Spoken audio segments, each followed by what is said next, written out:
Blockbuster could have bought Netflix for just $50 million. They said no. Pause. Imagine turning down an opportunity that would have changed history and watching someone else subtly take your place at the top. Have you ever ignored a small chance, thinking it didn't matter, only to regret it later? This tiny offer set the stage for one of the biggest business blunders in history, a story of ambition, overconfidence, and missed opportunities that still shocks us today. And the reason this story still punches so hard is because it wasn't an obvious mistake in the moment. It wasn't a panic decision made during a crisis. It happened while Blockbuster still felt safe, still felt dominant, still felt like the default. And that's the uncomfortable part. The most expensive mistakes often happen when you think you have time, when you think you can wait and see, when you think the future will send you a louder warning before it replaces you. Have you ever been so comfortable in a routine that you didn't notice the world moving on? Have you ever assumed that being the biggest meant being the safest? Some opportunities are enormous. Missing them feels impossible. A giant sat at the top, confident and untouchable, while a newcomer steadily reshaped the future. The contrast is shocking. How could anyone ignore a chance to stay on top or avoid disaster? Because Blockbuster wasn't just a company, it was a ritual. In the US, the UK, Canada, Australia, entertainment meant leaving the house, going to the store, walking the aisles, arguing over what to rent, and carrying the weekend home in a plastic case. That ritual created a kind of invisible power. People didn't evaluate Blockbuster every week. They just went. And when a brand becomes that automatic, it stops being judged like a business and starts being trusted like a habit.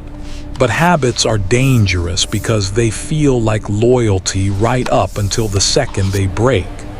And when habits break, they break fast. Look closer. The giant had millions of customers, thousands of stores, and a brand people trusted implicitly. But the world was changing beneath the surface. Subscription services, online rentals, digital streaming. At first, they were just ideas, barely noticeable. Meanwhile, the underdog experimented relentlessly, testing ideas that seemed risky, even foolish. Every small step added momentum, building towards something unstoppable. Blockbuster's strength came from the physical world. A store chain is powerful when attention lives in malls and streets. And Blockbuster scaled like a machine.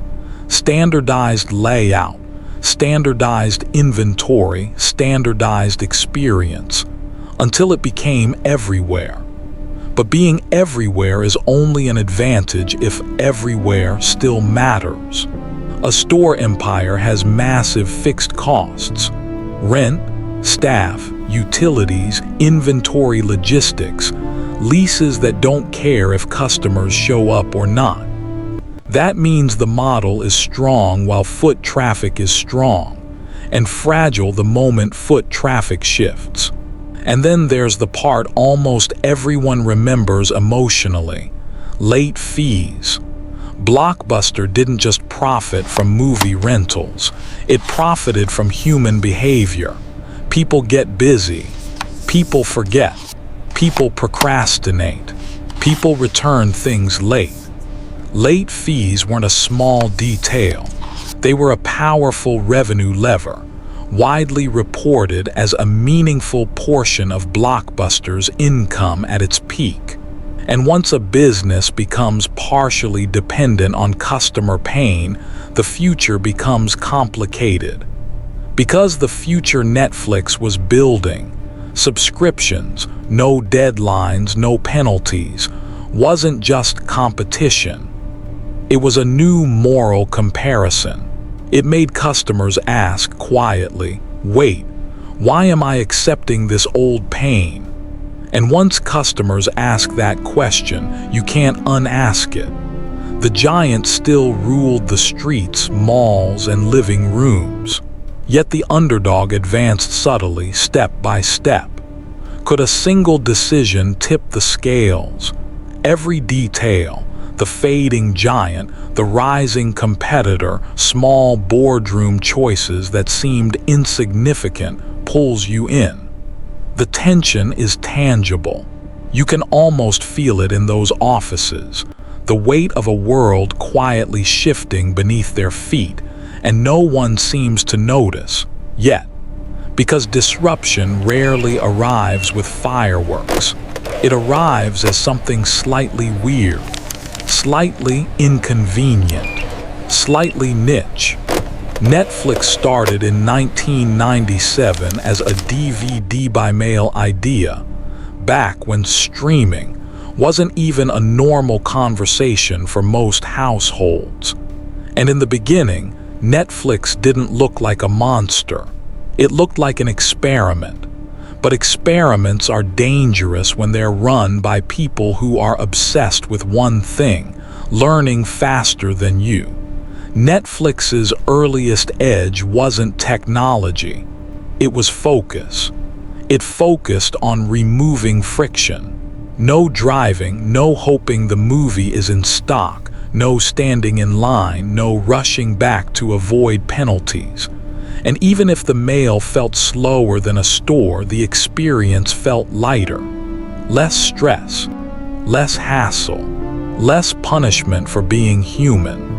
And that's a secret weapon in consumer behavior. People will often choose less stress over slightly faster. How many choices do we make every day just to reduce stress, even if we don't admit it? At one point, a seemingly small proposal landed on the desk of the company everyone thought was untouchable. To outsiders, it looked tiny, almost insignificant. But inside, the implications were enormous. Ignoring it would echo for decades, quietly shaping the world of entertainment. Inside the boardroom, confidence ran high. Risk seemed unnecessary. The giant believed its empire was safe. Its stores were everywhere. Millions of customers trusted them. And yet, the underdog steadily moved forward. Could they see it? Could they notice before it was too late? Pause. And it's important to say this carefully.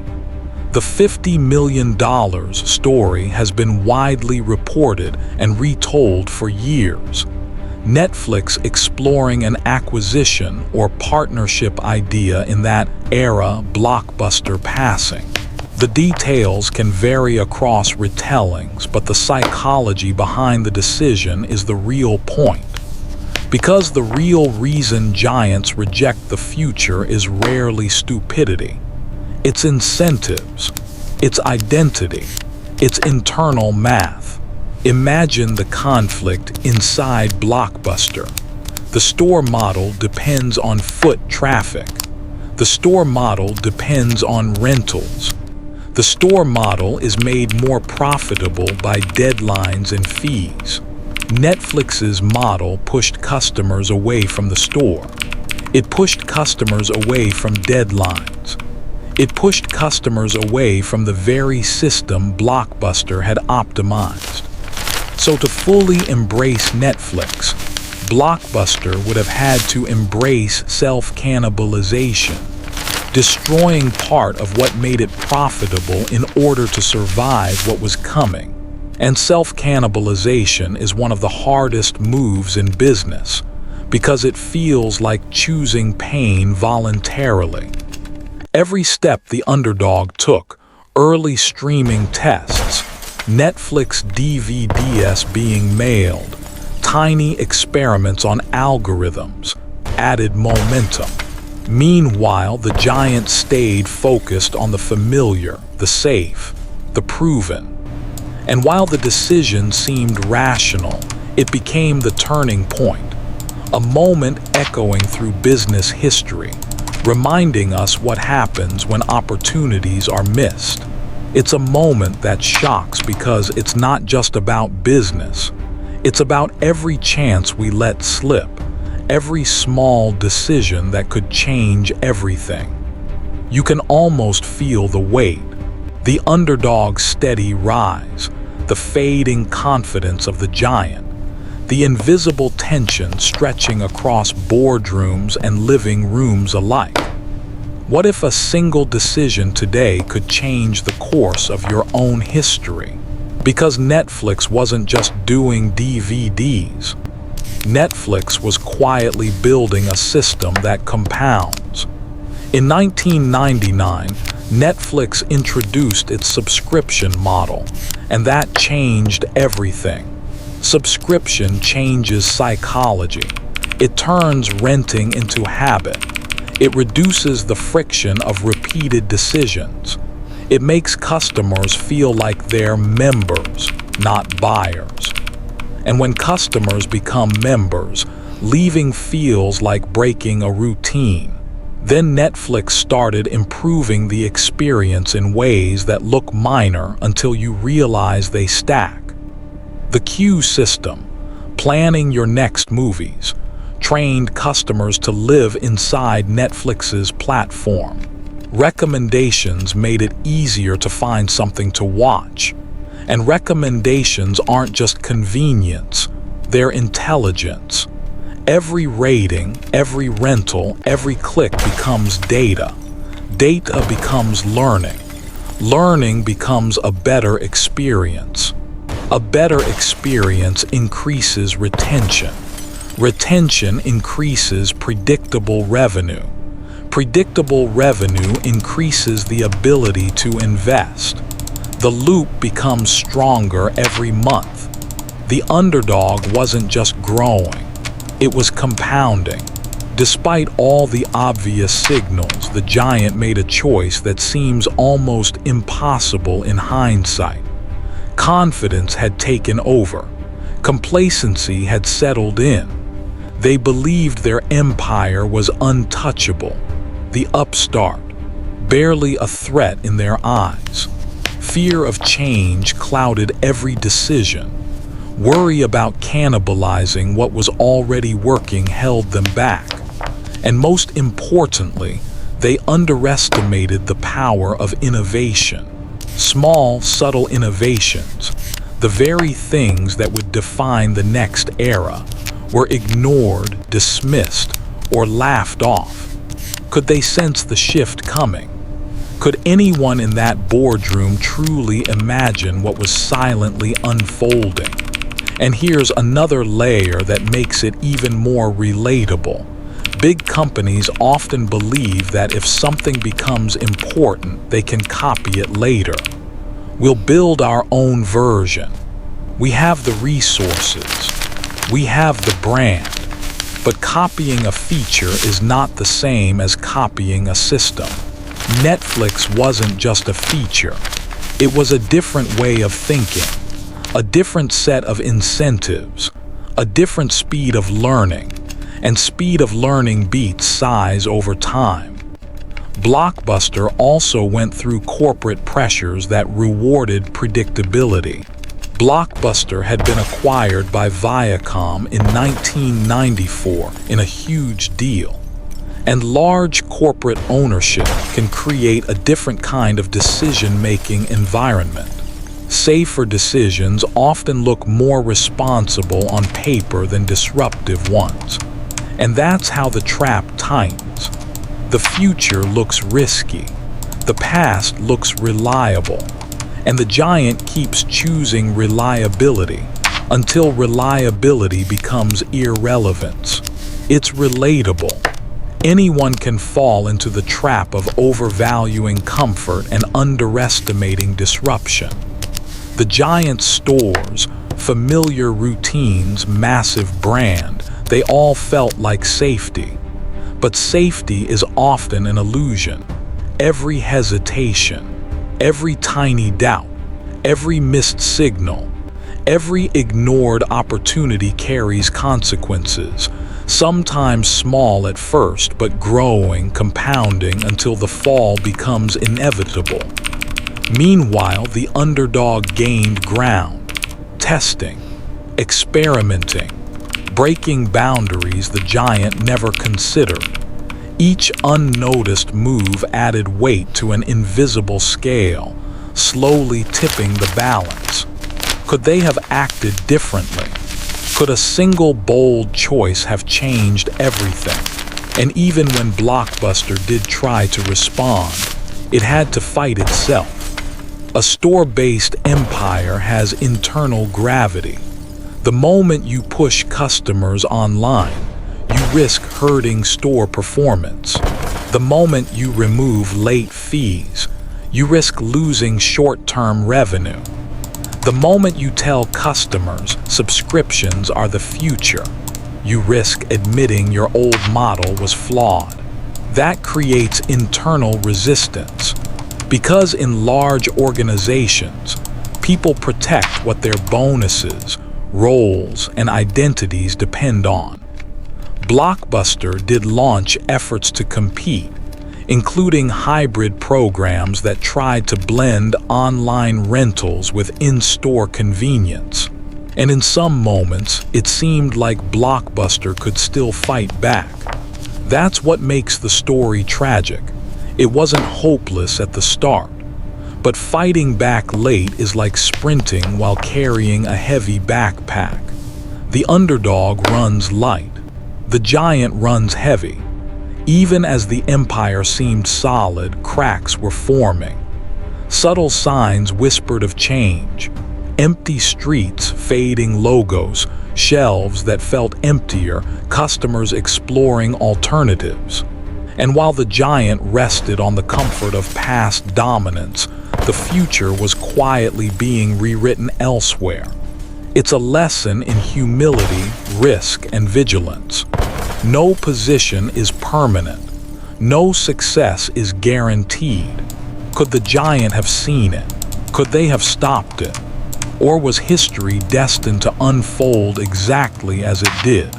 Because the real turning point wasn't just DVDs, it was broadband. It was the slow normalization of digital life. Music went digital. Shopping went digital. News went digital. And once people became comfortable consuming everything through screens, entertainment was next. Streaming wasn't the first disruptor. Streaming was the final confirmation that the world had changed.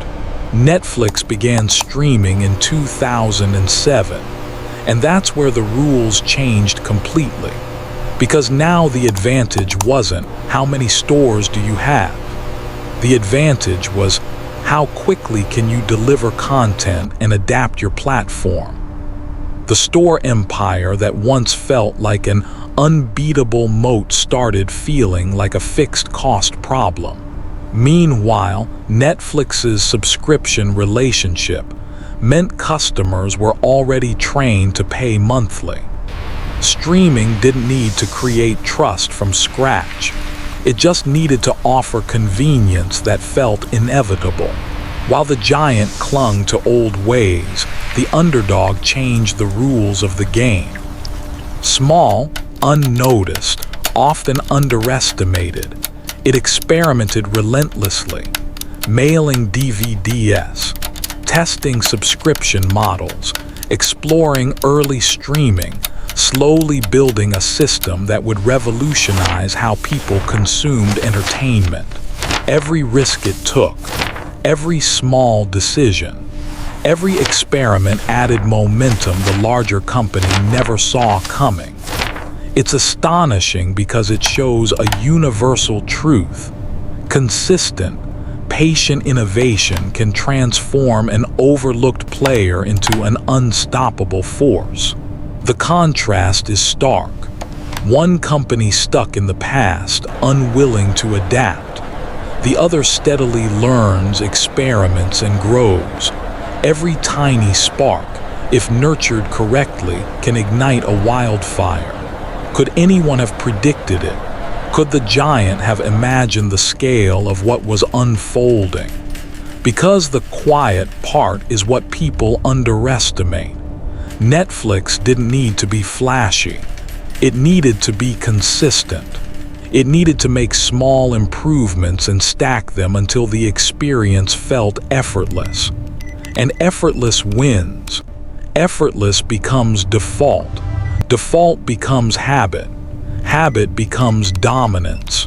Every new idea the underdog tested, DVD by mail subscriptions, recommendation algorithms, trial periods, felt risky. To the outside world, it might have looked minor, almost trivial, but each small move compounded, creating invisible momentum. The steady rise built tension without drama, but the effects were irreversible. Every executive meeting, every boardroom discussion at the giant could not counter what was transforming the industry. Because you can't out-meeting a habit shift. You can't out-debate customer behavior. When enough customers choose the easier path, the market becomes a river. The giant can try to swim upstream, but the river is stronger. And once streaming entered the mainstream, the psychological comparison became brutal. Why drive to a store when you can press play? Why accept penalties when you can subscribe? Why tolerate friction when friction is optional? And yet, the rise was almost invisible to those who refused to look. The streets were full of the giant stores. Customers still visited regularly. Familiarity felt like safety. Meanwhile, the underdog's disruption grew, imperceptible to most, unstoppable to those who understood innovation's power. Could the same be happening in today's world? Could a seemingly minor, subtle disruptor be reshaping industries without anyone noticing? That question is the real reason this story stays alive. Because it's never just one industry. It's the pattern, the comfortable leader, the quiet challenger, the early signals that look small, the human tendency to wait, and then the sudden moment when small becomes too big to stop. The empire that once seemed untouchable began to crumble faster than anyone expected. Debt piled up. Customers grew frustrated. Stores that had once been bustling hubs of entertainment now felt empty, quiet, almost frozen in time. Outdated business models that once worked flawlessly became the company's greatest weakness. Every missed opportunity, every hesitation, every misstep compounded, building a crisis no one could ignore. It's almost hard to believe a company so dominant could vanish. Yet past success doesn't guarantee the future. Every advantage can be fleeting. Every empire, even one that feels eternal, can fracture under the weight of complacency and failure to adapt. Could anyone have seen it coming? Could the giant have altered its course before it was too late? Blockbuster filed for bankruptcy in 2010, and that date matters because it shows how quickly dominance can flip when the world changes the rules. A decade earlier, Blockbuster looked untouchable. Then the default behavior changed. And once default behavior changes, the old model doesn't die slowly. It collapses as costs stay fixed while demand drains away. Meanwhile, the underdog steadily expanded, capturing more of the world's attention. Every subscription gained, every streaming experiment perfected, every tiny innovation added momentum to a force the giant could no longer counter. The contrast is staggering. One company frozen in the past, weighed down by pride and fear. The other nimble, learning, iterating, steadily reshaping the future. And what's unsettling is how calm the underdog can look while it wins. Because once compounding starts, the victory feels quiet. It doesn't need drama. It just needs time. And time is what giants waste when they tell themselves they're safe. The fall wasn't sudden. It was the inevitable result of countless small decisions ignored, tiny chances overlooked, hesitation compounded into crisis.